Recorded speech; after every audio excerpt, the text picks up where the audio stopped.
So welcome back to the solar sessions. We are going to start today, this afternoon, with going back to the sessions that we couldn't see on Tuesday. If you remember, we stopped the solar generation. We were discussing about the structures of the PV panels, okay? And we had seen that solar PV panels are made out of PV cells that are mounted in series to obtain PV modules. Then the modules are connected together in strings, and then different strings in series are connected in parallel to have the PV array, the solar field. Okay, so today I'm going to invite you to revisit or to explore a little bit on the generation, the photoelectric generation within the PV system. The PV cells and the PV modules are responsible for generating electricity. Now, how come this is happening? If you remember in the introduction, we mentioned about the properties of semiconductor materials. Semiconductor materials are materials that have a natural property to generate electricity when they are hit by photons, the solar radiation. And this is thanks to their chemical composition. The most abundant semiconductor material we find naturally in the earth is the silicon. And if we have a quick look at the atomic composition, if you remember your chemistry, we have different elements in the atom. We have the electrons that are responsible for the electricity current, and the electrons are laid out in orbitals, okay? Orbitals with different levels of energy. So the molecules of silicon have four electrons that are ready to entangle with other electrons, another four electrons of the next silicon atom. Okay. What happens in the end is that when we have light that is hitting a semiconductor, we get what we call the photoelectric effect, okay? That, in practical terms, means that when a photon hits the outer electronic orbital, remember the orbitals are the paths that the electrons are doing around the atom nucleus. When the photon hits the outer electronic orbital of a silicon atom, for instance, this photon is transferring the kinetic energy, okay, to this electron. You remember we saw in the first day the light spectrum. Light is composed by a mixture of different radiations, okay? So yeah, when these photons of different light radiations hit the atoms of silicon, they transfer the kinetic energy to the electrons in the outer orbitals, okay?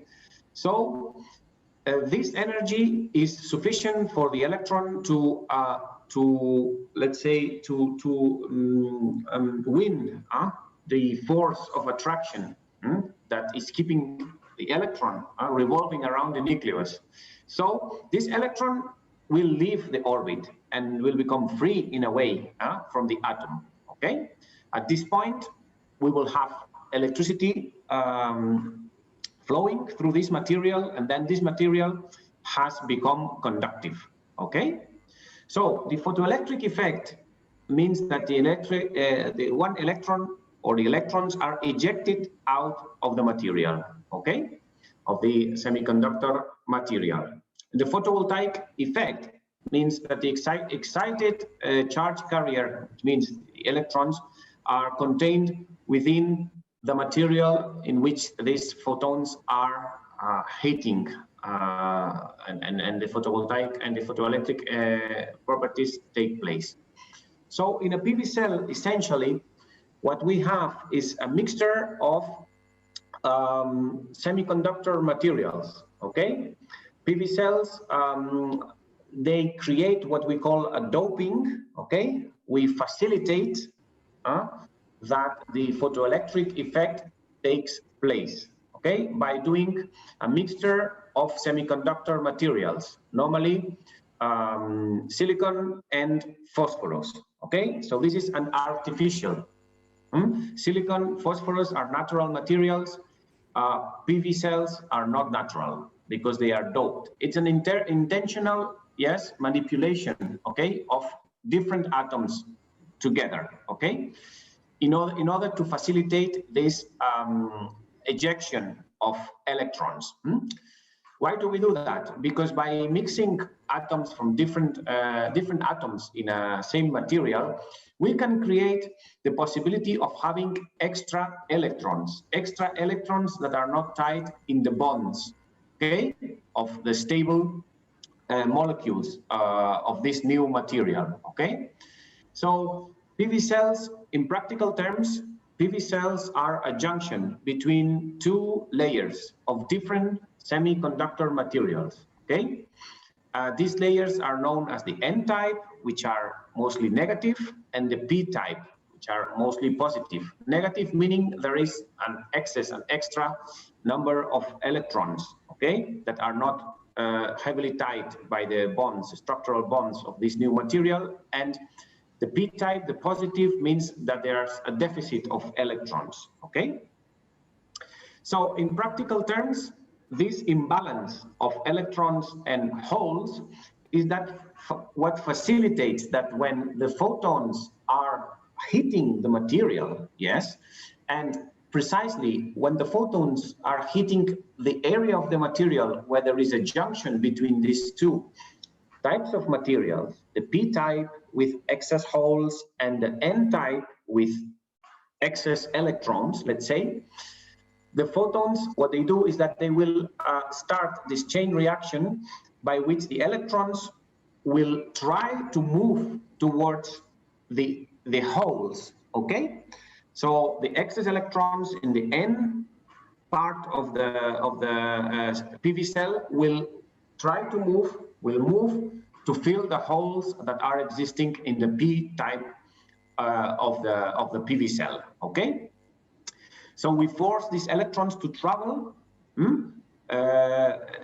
to a current collector on the front surface of the cell, and that is generating the electricity current, of course, indirect current that can be captured by an external circuit. Okay, and then when this external circuit will reconvey the electrons towards the P-type, they can be recombined with the waiting holes and creating the stabilization of the material. Okay, we have an animation here. I don't know, not sure if this is going to work.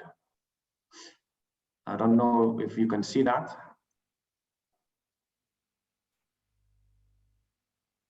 Okay, so when there's no light, nothing happens. When we have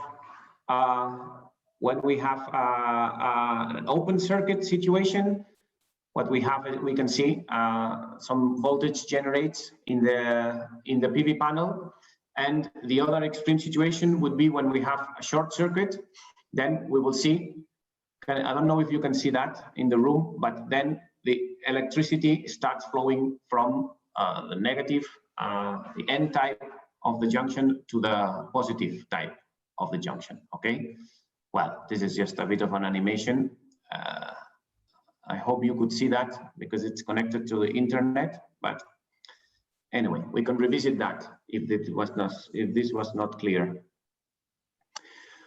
Okay, now that we understood a little bit more about what happens, essentially photons are hitting the material, and this creates a specific material, that is a junction of semiconductors, two parts, one with excess electrons and the other one with deficit of electrons, and that creates the movement. What kind of PV cells do we find in the market? Okay, first of all, we have let's say two families of PV cells. Ones are called the crystalline cells that can be monocrystalline or polycrystalline, okay, but essentially they are crystalline, and the non-crystalline cells, okay, that are amorphous, okay. The crystalline, if you remember from your materials lessons, means that this is a material that has naturally evolved or generated by means of a long time, so that the different atoms, the different molecules of this material are perfectly or very well aligned in certain directions, okay? Preferential directions of crystallization. This is what creates crystallinity and at some point transparency. Crystalline materials sometimes are a little bit transparent because the atoms are very well, the molecules very well aligned in certain directions. Contrary to that, amorphous materials, they are solidified they are created in a faster way, okay, without letting the molecules or the atoms align in specific directions. This is why these materials are not transparent, and they are typically more ductile. They are less rigid, okay, because they are more flexible, or they are less. They have not yet crystallized. So the molecules and the atoms are not structure aligned in particular directions. They are put together, not that well organized, we can say. Okay, that is the basis of the PV cells types. Now, if we look at the kind of technologies in PV modules, we find essentially two types of industry technologies that manufacture PV cells and PV modules. The first type are based on the silicon material that we have seen, natural semiconductor that will be doped with phosphorus, typically, okay? And the most, probably the technologies that you are familiar with are the monocrystalline and polycrystalline of silicon, okay? But there are others. There are other technologies also based on silicon that are a bit more advanced, like what we call the PRC, the passivated emitter and rear cell contact, okay? Or the tandem hybrid. These are technologies that are tandem and hybrid are at the research and development stage, while the monocrystalline and polycrystalline technologies are in full market maturity. That you have probably used them in your projects in Mozambique. When we look at the thin films, there's also well-established technologies, the CIGS, the copper, indium, gallium, diselenide, that is sometimes found in the market, in the thin film PV module market, and also the cadmium telluride. Those are very well-known PV panels, but they are typically more expensive, even though they have very good performances, but they are more expensive and less flexible to work with than the silicon-based products, okay? Okay, let's move on. Okay. I have already discussed that. What do we have in crystalline modules?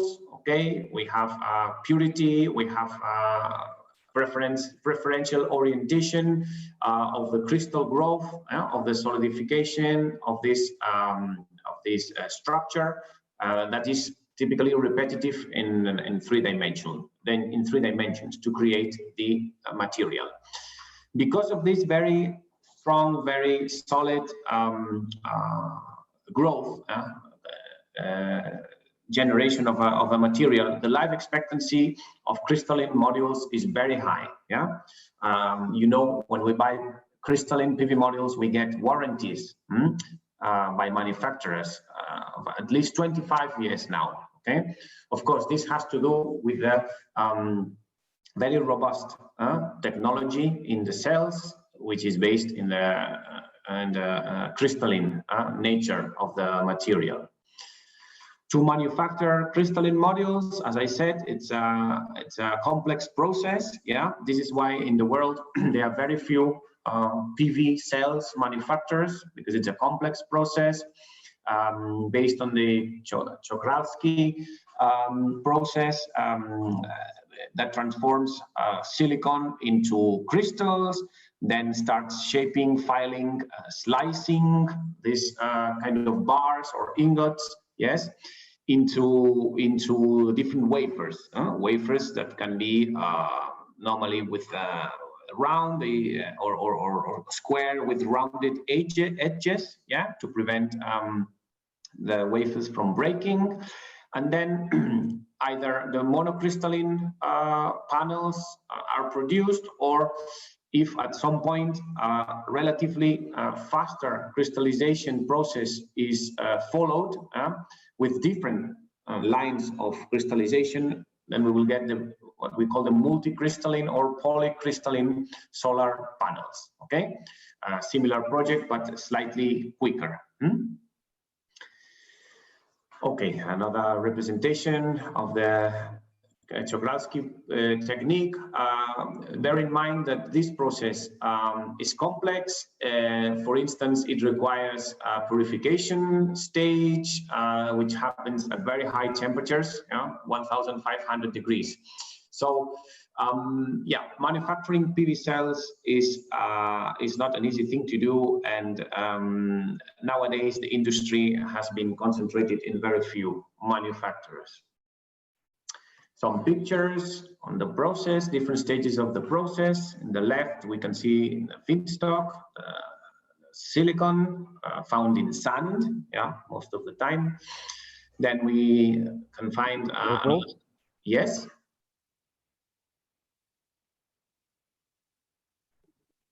Hello?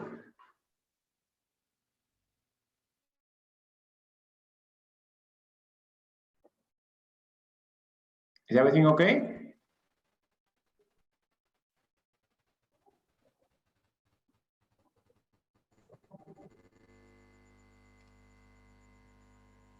Carlos? We're down. We are back now. Okay. Okay, good. Can you... No, we're down and we are back now. You're back. Okay. Yeah.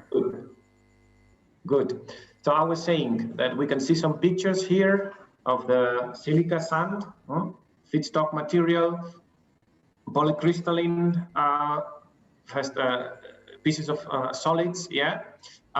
Then the monocrystalline ingot, yeah, thanks to the Czochralski process, then being sliced into a wafer, and then the wafer with the deposition and the laying out of the different conductors and connections transformed into a photovoltaic cell. Okay, that will be ready to be mounted on the modules. Okay. So monocrystalline modules are the modules with the highest efficiency.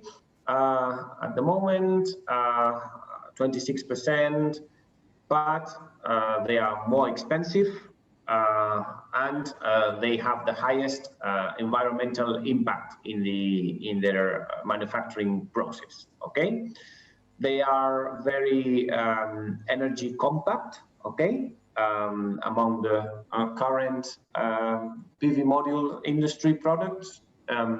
Monocrystalline modules are the ones that will provide higher power with the lowest space. Okay, so very, very compact, yeah, very energy dense. All right. Polycrystalline modules are very commonly used these days, probably the number one technology being installed in all types of photovoltaic projects, because they are a little bit less efficient than monocrystalline, but still very good efficiency levels. They have around 22%. But then the manufacturing cost is lower, and again, the environmental impact in the manufacturing is lower as well. Okay. So yeah, the manufacturing process is less complex, because you remember in the other slide we could compare that there is a process where the slicing takes place at an earlier stage, and then the ingots are not needed to be manufactured, thus cutting all the that part of the manufacturing process that will lead to a monocrystalline module instead of polycrystalline. So they are like a good a middle point in using crystalline technology when we look for higher efficiencies. The other side, the other type of technologies, what we call the thin film, okay, they are made of the different materials, as I mentioned. Some are based in silicons, some other materials like the copper indium gallium selenide or the cadmium telluride. Okay, and this thin layer, this amorphous type of silicon, can be deposited. Okay, can be spread onto different types of materials, onto glass, plastic, or even stainless steel. All right. Thin films can be rigid, depending on the materials they are deposited on, but they also can be flexible, can be produced in different colors, etc. So this means that they have a very high range of applicability. They are very much valued for the integration, okay, into buildings, right? Because they allow for different shapes, colors, etc. Okay, they offer more tools for architects and builders. But of course, they have lower efficiencies and lower operational lifetimes compared to the crystalline modules. The efficiencies can be up to 1/3 of the efficiency of a crystalline module, and the life expectancy is a little bit less than the crystalline modules. Okay, but on the contrary, they are cheaper and they are easier to manufacture. Okay.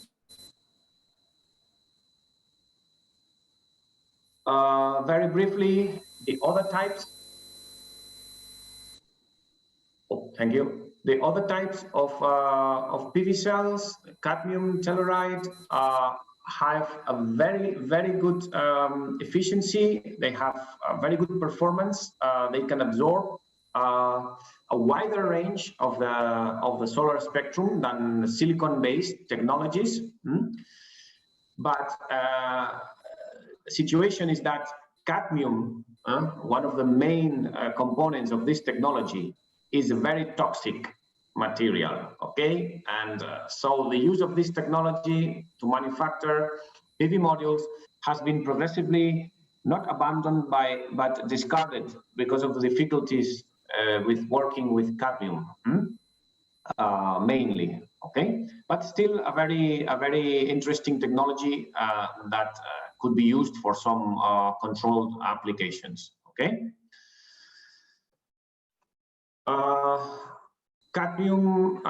Copper indium gallium selenide products are very much,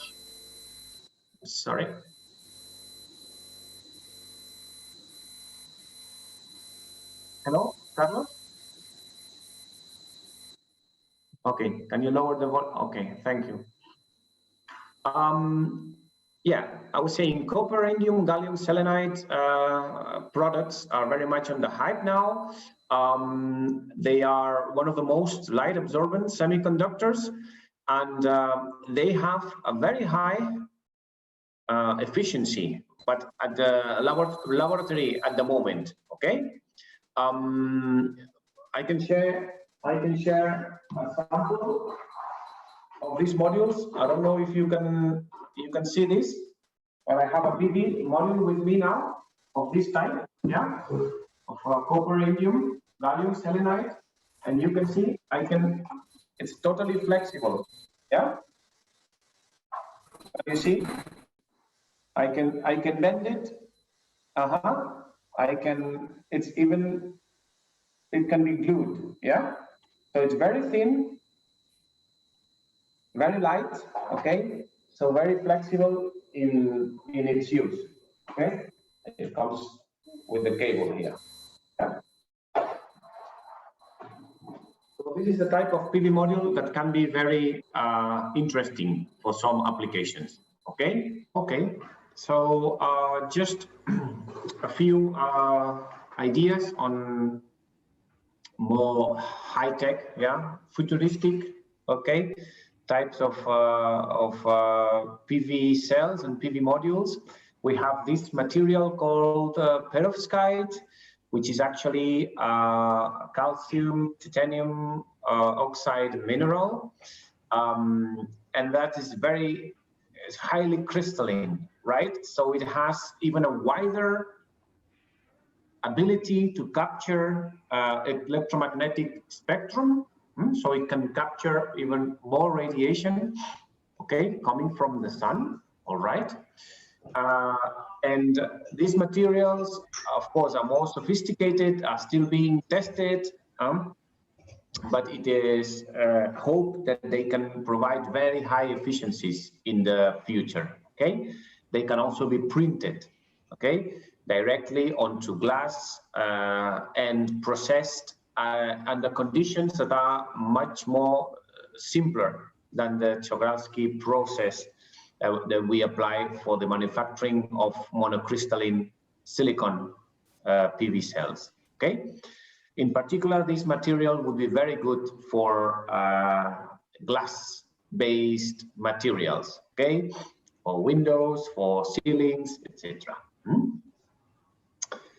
Some more radical inventions, yeah, at the moment, very much stage of research and development, what we call the organic PV cells, okay? Based on different types of organic materials. In this case, well, we can see even from the shapes of leaves, etc. Yeah? Different lines of research here, from castor seeds, using their resin, from cotton, etc. We're using cellulose fibers, etc. So there's a lot of research related to finding new materials that can have a photoelectric conversion, like silicon at the moment. The truth is that at the moment, 2019, we can see that 95%, almost 95% of the world market is dominated by silicon-based PV module technologies, okay? And the remaining 7%, 7 to 5% is thin film-based technologies, okay? So essentially, there's a very huge probability that when you visit a PV system around, that PV system will be based on silicon, either monocrystalline or polycrystalline silicon PV module, okay? Yeah, in terms of efficiencies, at the moment, you can see that still monocrystalline, we're talking about commercial, or close to being commercial products, yes? So at the moment, monocrystalline silicon-based technologies are the highest efficient ones, okay? Okay, in the range of thin films, there's been a lot of progress in the recent years, yeah? both with the CIGS and the cadmium telluride technologies. But remember, the cadmium telluride are not very much used because of toxicity. So in the end, these days, the thin film market is mostly revolving around CIGS based products, like the one I have here in my office. Yeah, the flexible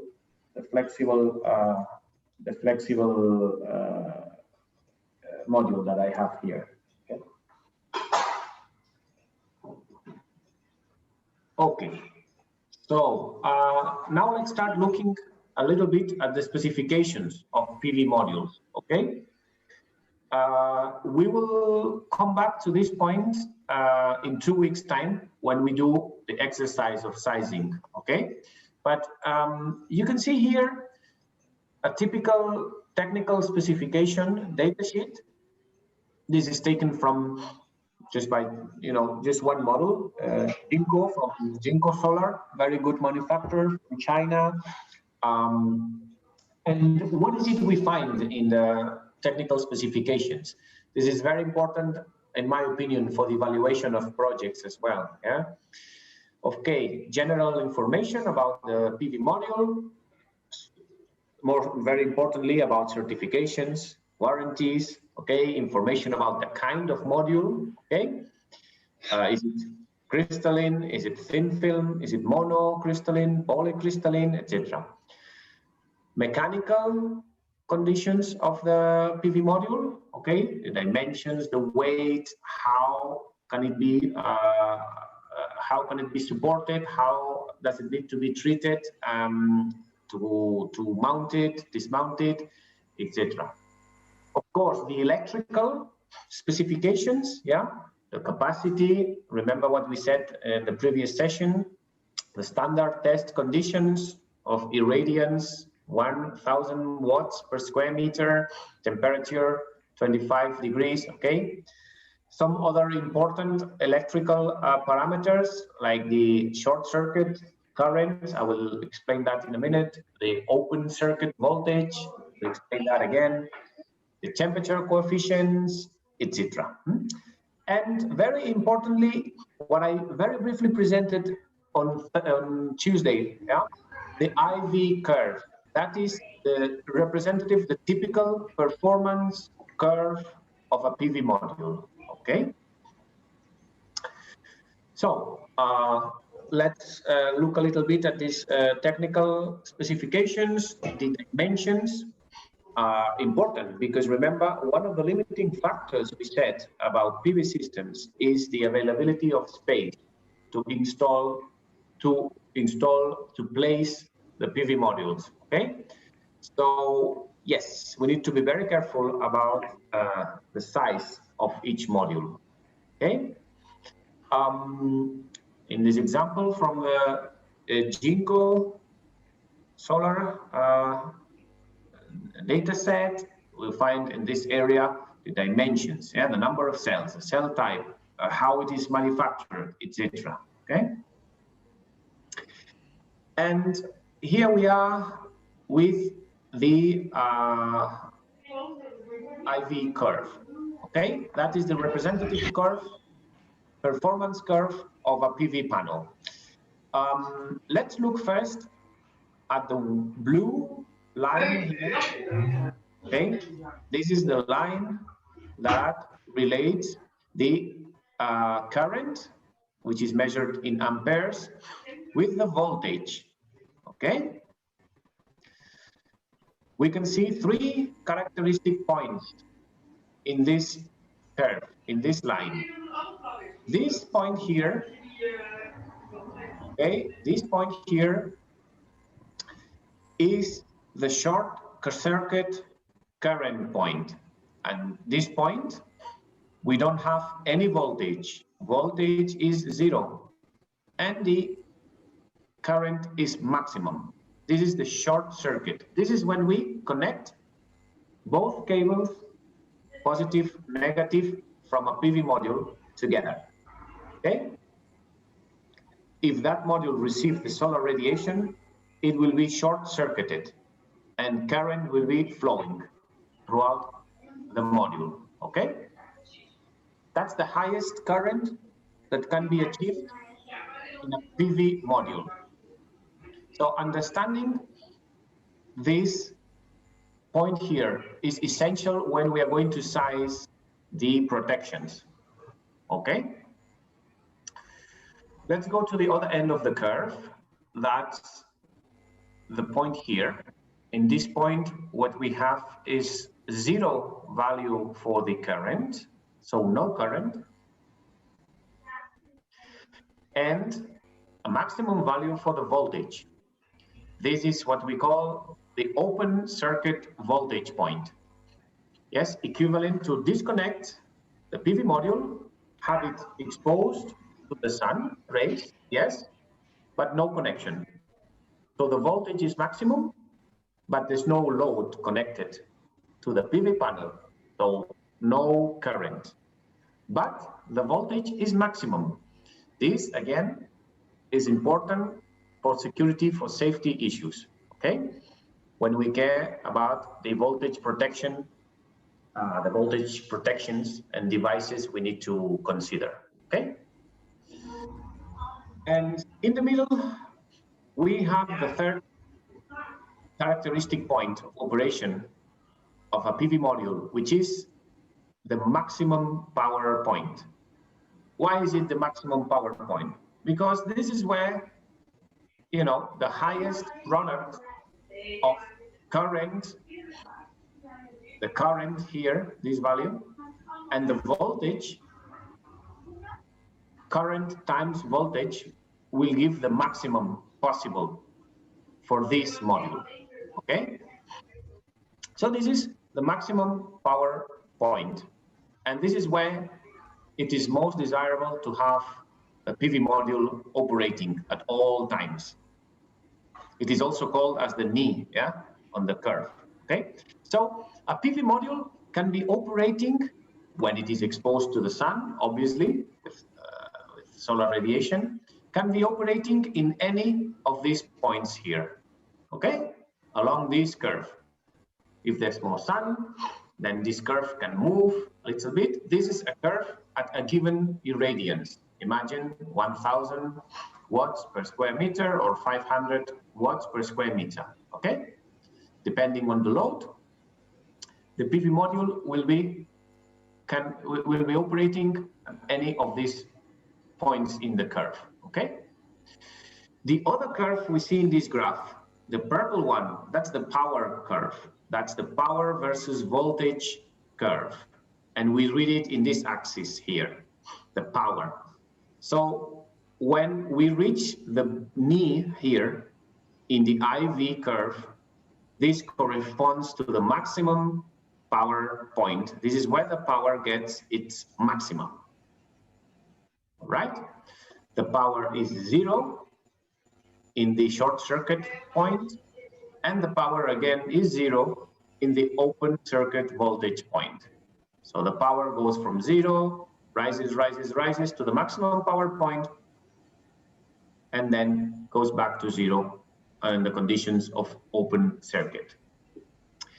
The current and the voltage at the maximum power point are called the maximum power current and the maximum power voltage, okay? And these are around this region. This is the region where we want the PV modules to work on, okay? Most of the time, all right? So all this information has to be available when we look for PV panels, okay? I'm going back to the data sheet of the Jinko Solar example.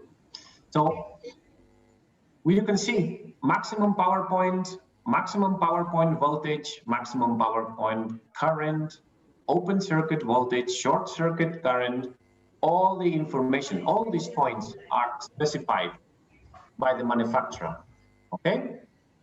I'm saying this because in some solar projects, sometimes we don't get this information from developers, okay? And this is important, right? Now, what happens under different climatic or atmospheric situations? In here, we can see, in this graph here, we can see the effect of different solar radiations in the IV and the power curves. When we have more sun, the IV curve is higher. The current delivered by the PV panel is higher. The voltage doesn't change that much. You can see all these IV curves, they differ very little on the voltage side. But for the current, yes, they change a lot. And this is normal, because if you remember how the photoelectric effect happens, if we have more irradiance, yes, more photons, yes, falling per unit of time and square meter, that will hit more electrons, or more electrons per unit of time, and that will generate more current flow, okay? Whereas the voltage is more dependent on how the the N and the P sides of the PV panel are built and how the junction is made. Sorry, I think I have a call from Dr. Lucas. Let me check. Yeah, we were down for a few seconds. We are back again. Oh, sorry. So you are okay now? Yeah, we are back now. Do I have to go back? Yeah, I think you should go back maybe one slide back, huh? Did you understand? Yeah. This was okay. The next slide, yeah. Start from this one. Okay. Well, nothing really serious. I was just saying that we can check all these specific these characteristic operational points of a PV module in the datasheet of manufacturers. Okay, that is a sign of a good quality PV module, where we can access this information, and this information is there available for us and is complete. Like this example I'm using from a product by Jinko Solar. Many other manufacturers, they have the specifications like this. Then I was saying that the IV curve, it is sensitive to the solar irradiance, the level of solar radiation that falls on the module, okay? The higher the solar irradiance we have, the higher the current, the short circuit current will be possible to draw from this PV module, okay? So this set of curves here, they correspond to different irradiance levels. The red one is for probably a radiance level of 1000 watts per square meter. The next one, 800 watts per square meter, 600 watts per square meter, 400 watts square meter, 200 watts per square meter. So when we have less sun hitting, less solar radiation hitting the PV cells and the PV modules, yeah, there is less current being generated. Remember the photoelectric effect, okay? Whereas the voltage is little affected, not so much affected by the change in irradiance levels, because the voltage conditions have to do with how the PV cell and the PV module are manufactured. Yes, the composition. Remember the PN junction, okay? Depending on the size and how the junction is manufactured, that will define the voltage range that can be achievable by the PV module.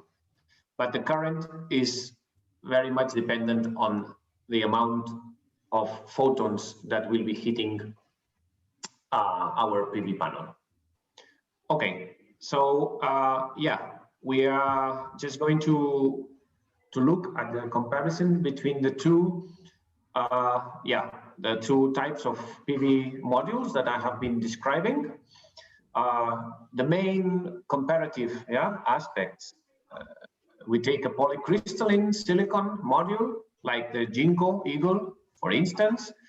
We have the power density is high, the range of 160 watt peak per square meter, compared to the lower density in a thin film CIGS module, okay? Like the Flexisome, like the Flisome that I have here with me, okay? Manufacturers, well, Jinko is Chinese, Flisome is Swiss. The cost, and here we have another big difference, The cost of crystalline modules is much lower, but then we need to include, let's not forget about the structures, okay? How are we going to support those modules, okay?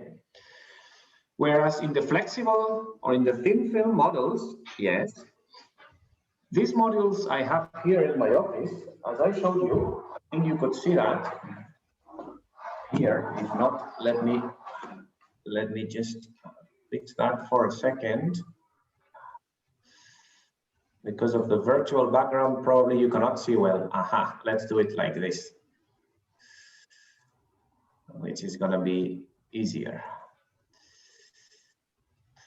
Okay, you can see here this module, the Flisome one, and I guess you can see here, but this is, you can glue it, You take this, and this is, you can stick that, okay?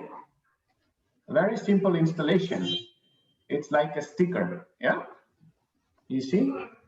So in the cost of this module, you need to take into account that you will not be paying, perhaps you will not be paying for the structure, okay? So yes, they are more expensive, like 2.5 times the crystalline modules, but remember about the structures. How resistant they are to impact? Well, the crystalline modules are very rigid, so they could be broken more easily. Whereas the thin film modules are more resistant to impact, okay? And they can even be flexible. In terms of warranties, okay, we have similar warranties, higher warranties, longer warranties periods for silicon-based PV modules, 25 years in the case of Jinko, compared to the 20 years maximum warranty, admitting a loss of 20% of the peak power over 20 years. So 25 years versus 20 years, which 20 years is still very good in my opinion. Okay, so at this point, I want to propose a quick exercise. Okay, Dr. Lucas, can you hear me? Carlos? Yes, you can do that. Let's do exercise, okay? The exercise is, remember, we did a question, what was the PV power, remember, necessary to generate 10 kilowatt hour per day in Gurue? We did that on Tuesday. Can anybody remember what was the approximate PV power? Anybody in the room can remember? Alguém lembra-se deste exercício que foi realizado na terça-feira? Alguém lembra-se deste exercício? Oh yeah, most of them. What was it? Do remember. What was it? Yes, most of them, they do remember the exercise. And what was it? The PV power? Então, qual foi o resultado? 1,000 or 2,700?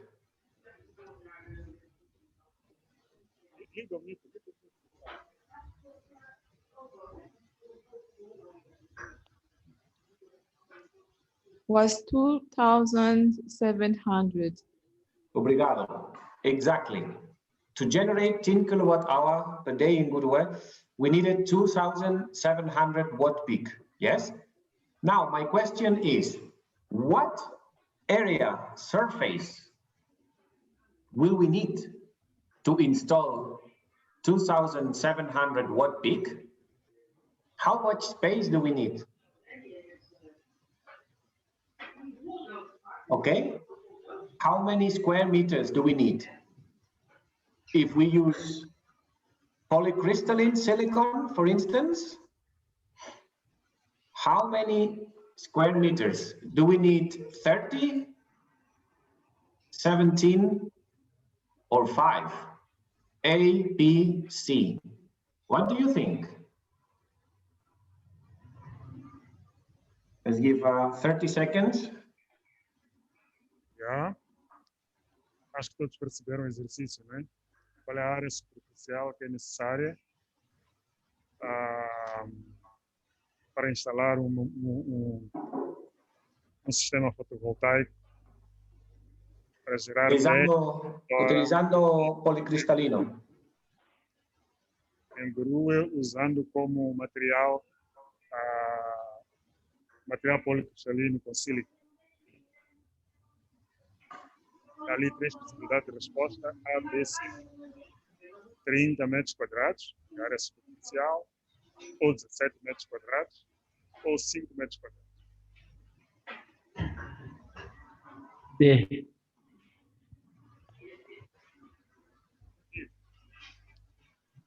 B. Okay, what do we have? That's one answer. Let's wait for other answers. Okay.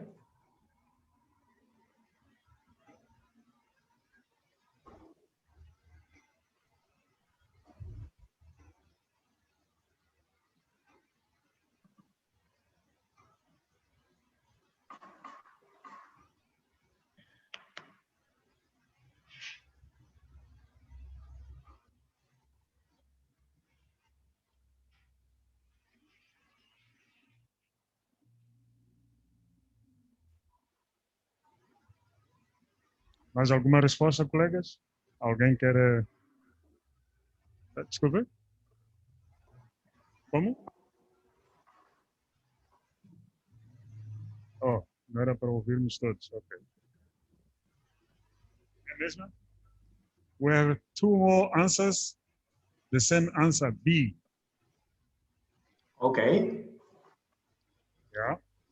I think we can proceed. Okay, and what if we use Flisson modules? E se usarmos filme mais fino? Modelo? A. The first answer is A. A.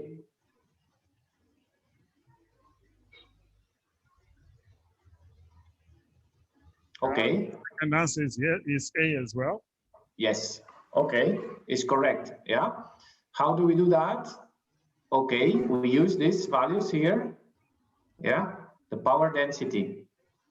We know we want to install 2,700 watt peak. So we divide by the power density. Okay, and we will get the needed area. This is very simple calculation, but very critical, because we have to check if we have enough space to install the PV modules in a project, okay, that we are going to need. All right, and that could be a reason for choosing one technology or another. Availability of space, especially when we are looking at rooftop solars or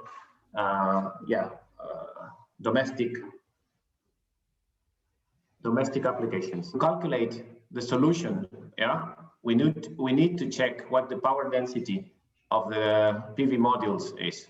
Okay, so we know we want to install 2,700 watt peak, and by knowing the power density of each model of PV module, we can obtain the values of needed surface area to install that particular brand or model. Okay, that could be a reason for choice of one model versus another. Okay, so we need to check the area. This is a very simple but very important check that needs to be done in PV projects. Okay, so with that, we can close this part on generation.